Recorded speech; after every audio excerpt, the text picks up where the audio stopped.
Hey guys, how's it going? This is Paul with Spheric Reptiles, and today I'll be doing a show, Repticon Grapevine. It's in Dallas. It's about maybe 7 to 8 miles outside of Dallas, heading west.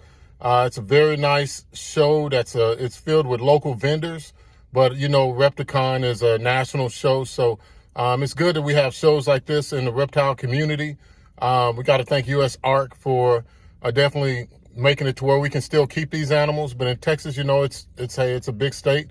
So we got a lot of shows here in the Dallas-Fort Worth Metroplex, and this is just one of them. And I'll be highlighting different aspects of the show, and I hope you enjoy.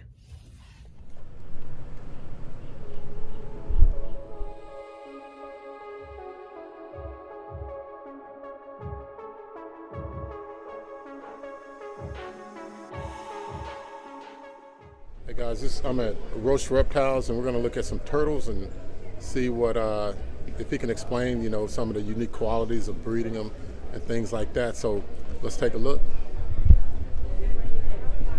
Here's their info right here. Please follow them on Facebook, Instagram, and Twitter. And you have the QR code there, so if you enlarge it, you can actually scan that off the video. I am Joshua Roush, one of the owners of Roush Reptiles. We do colubrids and turtles. So colubrids are non-venomous, non-boa, non-python. We do some pythons, boas, and venomous stuff as well, but this is non-venomous show. So got mainly corn snakes, king snakes, rat snakes, and then a bunch of little baby turtles. Now, what would you say is, like, so if you were to, so you breed these, and in breeding them, what are some of the issues that you come up with? Well, it's all about being able to recognize what your animal needs. You know, food consumption. You got to make sure you're not underfeeding them. You really need to know what species requires what. Temperatures have a lot to do with it, and then also just your setup for the enclosure. You know, you take something that's from New Guinea or Australia, like this New Guinea snapping turtle here. It's going to want that water a little bit on the warmer side than say what a red ear slider could have that's local to the United States. And we don't have any right now because we sold out of them yesterday, but then there are a lot of mud turtles and musk turtles and stuff like that that actually need a constant flow of water because they want to feel like that they're in a river. So it's really about knowing your species and knowing that every species is going to require something a little bit different. Okay. That's awesome. Well, I see that one was from Australia. Do you have any data from any other localities outside of the U.S.? So this one's from China. This is a red-necked pond turtle. Real cool underneath belly there.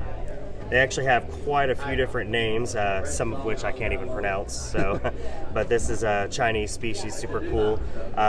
You know, they don't get huge, but they have a really cool underbelly, and then when they're not shy and they actually poke out their head, you can see they've got some streaks on the side. It's a super cool turtle.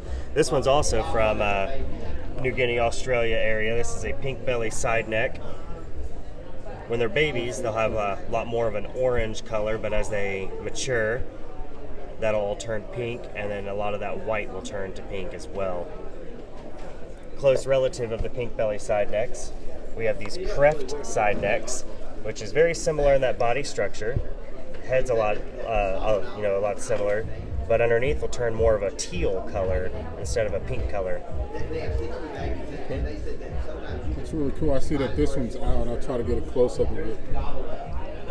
So, how old would this turtle have to be in order to breed it? Most of the females you're going to want to be around 5 or 6 years old, but you really look for different signs of maturity. Tail is one thing, but you're going to want each species is going to require maybe a certain size, similar to what you've heard the hognose people and ball python people how they describe it, in terms of grams and everything like that. So we just look for size and make sure that the turtles are in their enclosures with similar sizes, and then they kind of tell you themselves. You start seeing an infertile egg here and there, that they're getting ready, that they may not be able to produce a fertile clutch just yet, but they're getting close because they're putting out those shells and that calcium. So okay. Man, that's some really good information. And so you produce these cages, or you sell these cages? We sell these cages, yeah. So these small ones here have a little basket that goes in here. That basket will have a sponge, kind of acts like a natural filter, some rocks that go in there, cleaning brush, a hose, and then the larger ones have a built-in filter. So there's a little compartment in here with a sponge filter, and then a bracket that you can move around in case you want to add your own like carbon filters or anything like that. And so if someone was interested in these, they could also go to your website and have them shipped to them? Visit us online, rousheptiles.com. Okay. Hey man, I do appreciate the tour and the information that you provided. Trying to grow the reptile hobby, and turtles are definitely part of that, so we don't want to underscore what their meaning is and how beautiful they are. So yeah, absolutely. I appreciate it. Yeah, thank you. With Scaly Pets out of Louisiana. Oh, cool. So that's close by. Yep. And can you explain something about these tortoises?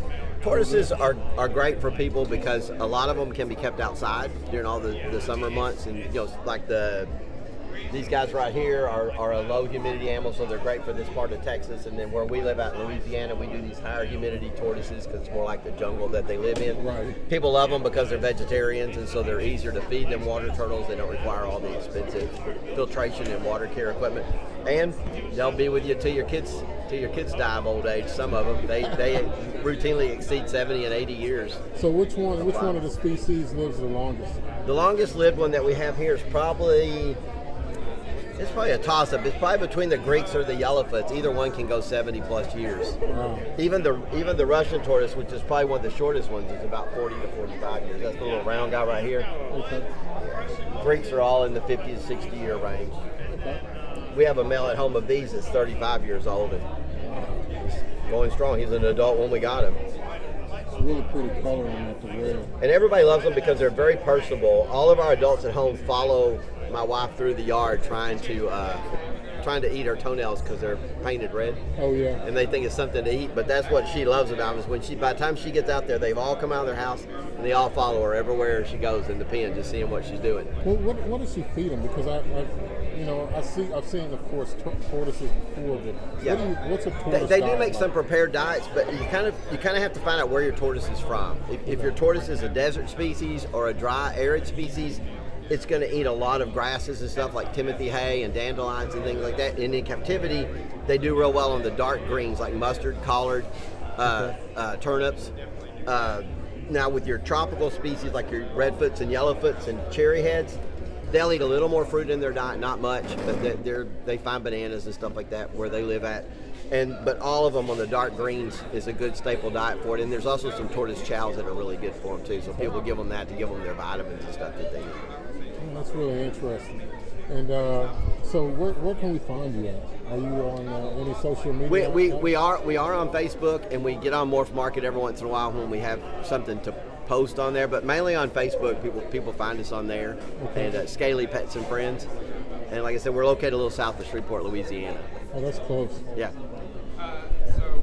So guys, if you're in Texas, or especially if you're in East or North Texas, you can definitely go south of Shreveport and find Scaly Pets, and maybe get you a tour. There you go. All right. Hey, thanks a lot. You bet.